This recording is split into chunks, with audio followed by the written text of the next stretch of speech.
उत्तर प्रदेश के उप मुख्यमंत्री केशव प्रसाद मौर्य मंगलवार को मिर्जापुर पहुंचे। पुलिस लाइन हेलीपैड पर हेलीकॉप्टर से उतरते ही जनप्रतिनिधियों और अधिकारियों ने पुष्पगुच्छ भेंटकर उनका भव्य स्वागत किया। इसके बाद उप मुख्यमंत्री सीधे विश्व प्रसिद्ध मां विंध्यवासिनी देवी के दरबार में हाजिरी लगाने पहुंचे। विंध्यवासिनी धाम में उप मुख्यमंत्री ने विधि विधान और वैदिक मंत्रोच्चार के साथ पूजा अर्चना की।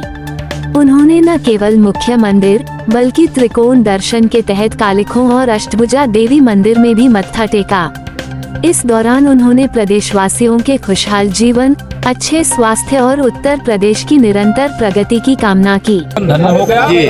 मैंने परिवार के लिए, प्रदेश के लिए, पार्टी के लिए मतलब मंगल कामनाएं, सबके जीवन में खुशहाली रहे, सब लोग आगे बढ़े, विकसित भारत बने, विकसित उत्तर प्रदेश बने, ऐसी माँ के चरणों में प्रार्थना किया है।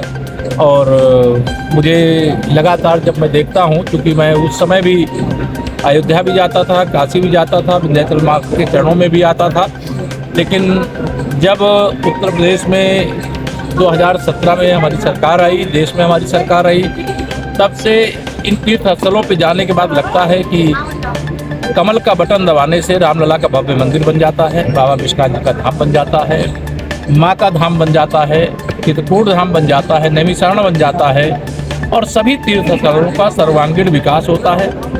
जहाँ हजारों की संख्या में प्रतिदिन लोग आते थे, वहाँ लाखों लाख की संख्या में लोग प्रतिदिन आते हैं। रोजगार के अवसर भी बहुत व्यापक बढ़े हैं। तो यह सब माँ की कृपा से ही संभव हुआ है। और आगे भी हम लोग यही कहते हैं लोगों से, कमल का बटन दबाएंगे तो यह माँ के धाम भी आएंगे, 370 भी हटेगी, गरीबों का कल्याण भी होगा, अन्नदाता का उत्थान भी होगा, नौजवानों को उज्जवल भविष्य भी होगा, महिलाओं की सुरक्षा भी होगी, सशक्तिकरण भी होगा। तो इसलिए सब लोग 2027 में तीसरी बार प्रधानमंत्री ने कहा है कि देश की जनता कोविड की तरह आपातकालीन स्थिति के लिए तैयार रहे। उत्तर प्रदेश कितनी तैयारी में है?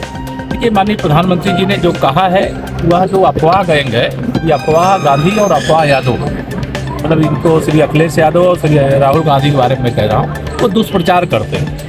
न गैस की किल्लत है, न तेल की किल्लत है, और भारत संपूर्ण संकटों के बीच में से भी भारतवासियों की जो ज़रूरत है उसको पूरा करने के तमाम वैकल्पिक उपाय कर लिया है। और इन संकटों से देशवासी एकजुट होकर के लड़ाई लड़ते हैं और विजय प्राप्त करते हैं। कोरोना के संकट से भी हम लोग पार पाए हैं, और ये वैश्विक एक संकट है, इससे भी पार पाएंगे। सर, अखिलेश यादव ये आरोप लगाते हैं कि धुरंधर 1, धुरंधर 2 जैसी फिल्में सरकार फाइनेंस करके बनवाई जाती है, उसके लिए क्या? श्री अखिलेश यादव जी मुस्लिम तुष्टीकरण करने वाले हैं, अतीक अहमद गैंग के आदमी थे, तो उनको पुष्टि दुनिया से चले जाने से ही उनको पीड़ा होती थी। अगर आज कोई नायक, कोई फिल्म निर्माता कुछ ऐसी चीज़ें लाया है समाज के अंदर, इससे लोगों को कुछ प्रेरणा मिलती है, तो लोगों को अच्छा लगता है।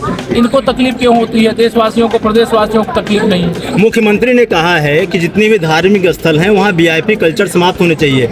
विंध्यवासिनी मंदिर में लाखों श्रद्धालु रोज आते हैं, परंतु हजारों व्यक्ति ऐसे होते हैं जो तथाकथित VIP के नाम पे व्यवस्था बिगाड़ते हैं। जब कोई VIP नहीं है, नहीं आप तो हैं। के दर्शन के लिए जो मोह होता है, भक्ति का जो भाव होता है, माँ से प्रार्थना के वैसे मैं प्रयास करता हूँ कि नवरात्रि पंचायत मैं आऊँ ना लोग आऊँ, लेकिन आप 2 बजे के बाद दर्शन किए। उत्तर प्रदेश में पहले तक वो मना किए हैं। उत्तर प्रदेश में चुनाव ब्राह्मणों को ही सिर्फ टारगेट किया जा रहा है। जब से आपकी सत्ता है यहाँ पे, चाहे फिल्म ले लीजिए, सबका सम्मान, सबका साथ, कोई टारगेट नहीं है। विपक्ष का एक मुद्दा है जो सफल ही नहीं होगा। जब 2027 का रिजल्ट आएगा तब ये फिर विलीन हो जाएंगे, विलुप्त हो जाएंगे। बहुत धन्यवाद।